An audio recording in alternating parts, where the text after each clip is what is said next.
자, 혹시 돈 벌기 시작했을 때 재테크 측면에서 가장 하면 안 된다는 일 들어봤어요? 자동차 사는 거라고들 하죠. 그래서 왜 인터넷에는 뭐 조작이라고는 하지만 20대가 장기 리스에 성공했다는 사진을 이렇게 보고 뭐 영정사진이다 이런 얘기들도 하고, 근데 사실 그래도 차 있으면 좋겠고 또 뭐 사고 싶잖아요. 더울 때, 추울 때, 비 올 때, 그리고 여행 가고 집 나르고 맛집도 막 돌아다니고. 근데 또 막상 차를 사고 나면 차값에 보험료에 세금에 주차비에 또 요즘 같은 때는 뭐 기름값도 엄청나죠.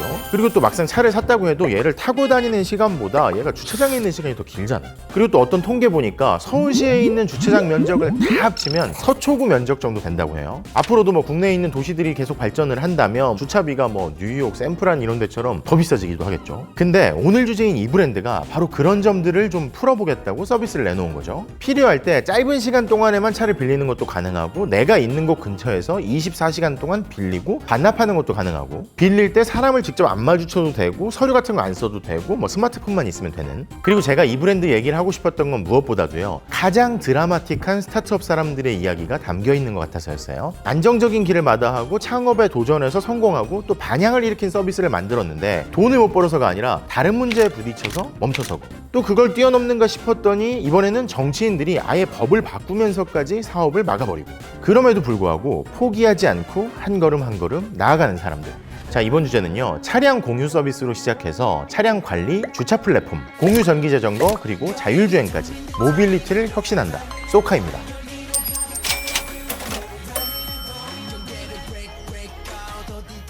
자, 지금은 혼자 사는 사람들이 제일 많죠. 1인 가구, 나혼산이 제일 많아요. 그럼 이게 언제부터 그랬을까? 불과 10년도 안 됐죠. 한 2015년쯤부터.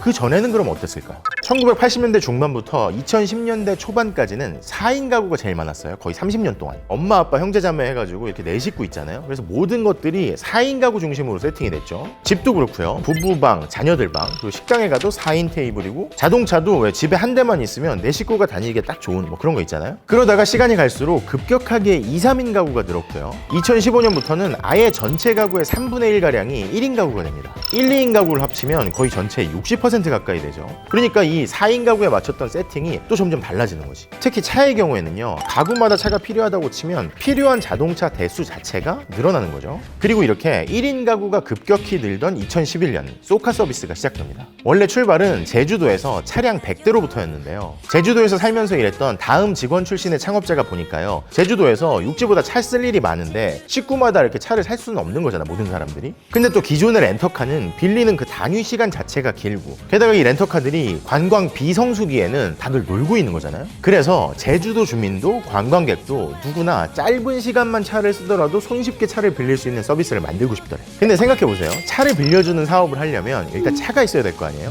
최소한 100대가 필요했대. 이 100대를 마련하려면 얼마야? 이렇게 막막하던 시절에 인터넷 세상이 열릴 때 다음을 창업해서 국내 스타트업 업계에서 전설이 된 이 레전드 이재용 창업자가 쏘카가 차를 마련할 수 있게 투자를 해줍니다. 그런데요, 당시 쏘카가 사업을 시작했던 제주도보다요, 어찌 보면 육지의 도시에서 쏘카가 성장할 수 있는 사회적인 경제적인 배경이 마련되고 있었던 것 같아요. 자, 이게 무슨 얘기냐? 1인 가구가 급증하던 시기고, 또 1인 가구의 40% 가까이는 일자리가 많은 대도시에 밀집해서 살고 있으니까. 그리고 또 1인 가구 중에서 제일 많은 건 상대적으로 자산 규모가 작은 20, 30대고, 차는 쓰고 싶은데 차를 사기에는 부담스럽고, 또 차를 막상 타고 나면 여러 가지가 부담스러워. 바로 이럴 때 도시 곳곳에다가 쏘카존을 마련해 놓고 짧은 시간 빌릴 수 있고 또 손쉽게 빌릴 수 있는 서비스가 나온 거니까요. 쏘카는 급성장을 시작합니다. 순식간에 카쉐어링 업계에서 1위가 되죠. 아무튼 그렇게 제주도에서 쏘카가 만들어지던 비슷한 시기, 서울에서는 모바일 시대가 열리는 걸 보고 의기투합해서 창업에 도전한 20대 청년들이 있었어요. 아이폰이 출시되고 2010년에는 아이패드까지 나왔는데 모바일 생태가 급성장하는구나, 그리고 이 태블릿 시장도 스마트폰 시장처럼 엄청나게 커지겠구나, 이런 예상들이 막 나오니까요. 빨리 시작해야겠다, 뭐 취업이고 뭐고 빨리 창업해야겠다, 이걸 선택한 반짝이는 청년들이었죠. 스타트업의 이름은 VCNC. 처음엔 이 VCNC가 모바일 시대가 활짝 열렸고 태블릿 시장도 잡겠다 해가지고 뭐 뉴스 큐레이션 서비스를 내놓고 영어 동요 앱 같은 거 만들었대요. 야, 이거 우리가 하면 금방 될 거야. 근데 결과가 어땠을까? 열정은 막 넘쳤는데 이게 소비자들 마음이 또 시장이 잘 안 잡히는 거지. 그리고 이 태블릿 시장 자체도 당초 전문가들 예상처럼 쉽게 안 커지는 거예요, 예상보다. 또 멘붕이 오는 거죠. 취업할 수 있는 기회가 있는데도 이걸 마다하고 돈 없이 열정만, 능력만 가지고 시작을 했는데, 그래서 창업 멤버들끼리 이렇게 고민을 해보자, 워크숍을 갔다고 하죠. 뭘 할까? 우리가 하고 싶은 게 뭘까? 다시 생각해보자. 그렇게 뭔가 막막할 때 계속 고민을 하고 있는데 이번에도 쏘카 창업할 때 도와줬던 다음에 이재용 창업자가 조언을 합니다.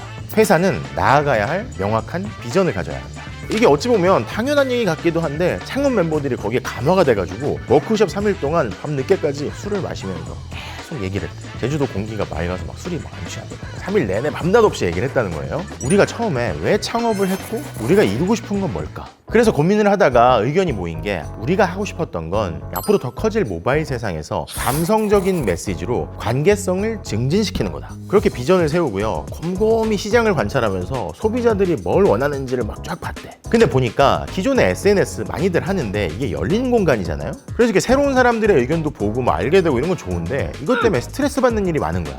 왜 직장 상사나 뭐 부모님처럼 내 SNS 안 봤으면 좋겠다 이런 경우들이 있잖아요. 그래서 이 VCNC 멤버들이 폐쇄형 서비스를 내놔야겠다. 근데 이 폐쇄형 서비스를 내놓으면 가장 이걸 원하는 사람들이 누굴까? 그렇지, 커플들.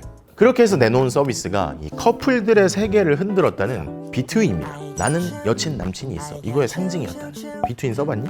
써봤어? 나도 그때는 한창 때였는데 사실 나는 그걸 그때 몰랐어. 나는 뭐 했는지. 되게 많이 썼다고 하더라고. 나는 뭐 했지? 아무튼 이걸 아시는 분들은 연애를 해보신 분들 그때 축하드립니다.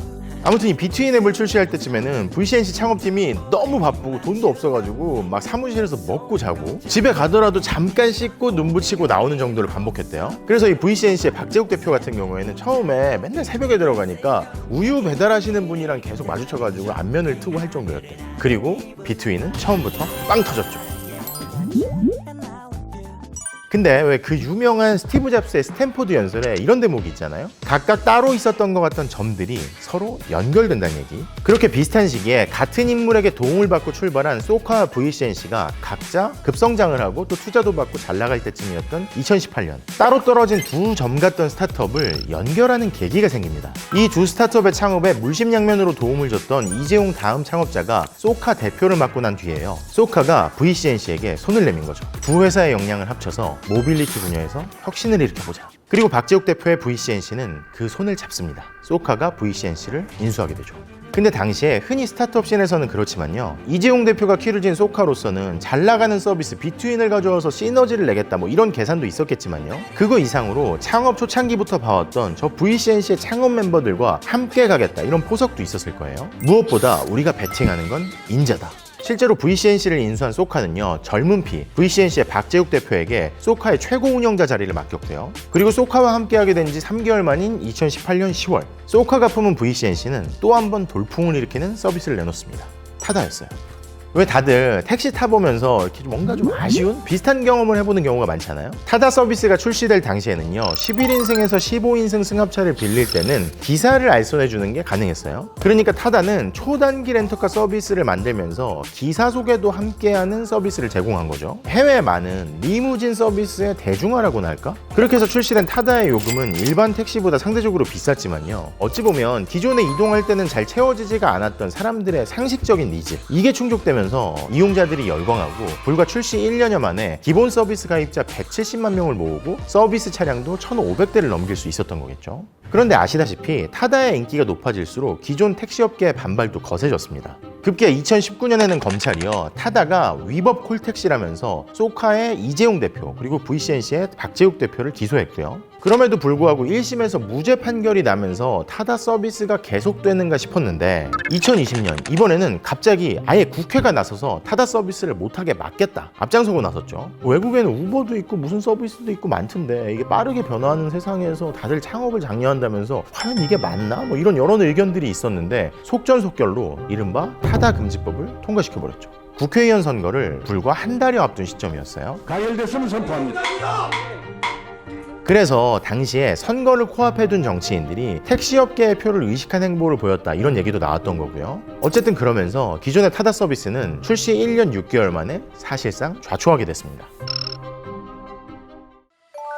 그런데 얘기가 여기서 끝나면요 스타트업 청년 창업가들의 부품 꿈 그 이야기는 결국 해피엔딩이 아니었다 이렇게 결론이 날 수 있을 텐데 타다 금지법이 통과되고 쏘카의 이재용 대표마저 사임한 뒤에도 스타트업의 청년들은 그 자리에 주저앉지 않았습니다. 박재욱 대표는 쏘카 CEO직을 물려받았고요. 쏘카가 운영 차량을 늘리고 이용자 수도 계속 늘리는 가운데 쏘카는 자신들이 인수했던 VCNC의 타다 서비스가 꺾였음에도 불구하고 창립 10년을 앞둔 2020년 가을 국내 모빌리티 업계 최초로 유니콘 기업이 됐죠. 타다 역시 그냥 멈추지 않았어요. 기본 서비스를 못하게 됐으니까 타다 곧 쓰러질 거다 이런 조롱, 우려와 달리요. 타다는 택시업계와 손을 잡고 새로운 타다 서비스들을 출시하면서 활로를 열었고요. 박재욱 대표는 직접 토스의 이승건 창업자와 단판을 짓고 타다 서비스를 출시했던 VCNC, 자신이 창업했던 회사 지분 과반을 토스에 넘겼습니다. 그렇게 해서 그때 망할 것 같던 타다가 토스 품에 안겨서 토스라는 든든한 뒷배를 얻고 카카오 모빌리티와 경쟁하게 된 거죠. 자, 이 당시를 두고 해외에 있던 어떤 벤처 투자자는 이렇게 얘기를 하더라고요. 타다 쏘카처럼 치열하게 1년을 보낸 회사는 드물거나 아마 없을 것 같다. 모든 것을 사업에 걸고 노력하는 사람들, 좌절하지 않고 집요하게 파고들면서 문제를 해결하는 사람들 덕에 이렇게까지 올 수 있었다라고요. 그리고 쏘카는 지난해 말 이런 포부를 밝혔죠. 자동차를 소유하지 않아도 누구나 언제 어디서든 쏘카를 이용해서 편리하게 이동할 수 있게. 쏘카는 이동 전후까지 책임지는 스트리밍 모빌리티로서 시장을 혁신해 나가겠다. 그리고 쏘카는 이재용 다음 창업자 SK그룹에 이어서 지난 3월에 롯데그룹으로부터 1,800억 넘는 투자를 받으면서요. 롯데의 수많은 오프라인 유통망과 함께 새로운 길을 또 모색할 수가 있게 됐죠. 그렇게 제주도에서 차량 100대로 시작해 성장을 거듭하면서요. 지난해 말까지 운영 차량을 18,000대까지 늘리고 국내 운전면허 보유자 5명 중에 1명을 회원으로 확보한 쏘카는 이제 주식시장 상장을 눈앞에 두고 있습니다. 사실 장이 워낙 안 좋으니까 주가가 어떻게 될지는 알 수가 없죠. 하지만 쏘카는 남들은 꺼리는 시장이 어려운 이런 때 상장으로 확보한 자금을 오히려 기업 역량을 키우는 데 투자해서요. 쏘카를 차량 공유뿐만 아니라 열차, 항공, 전기자전거, 주차, 식사, 숙박까지도 연결할 수 있는 슈퍼앱으로 만들겠다는 포부를 밝히고 있습니다.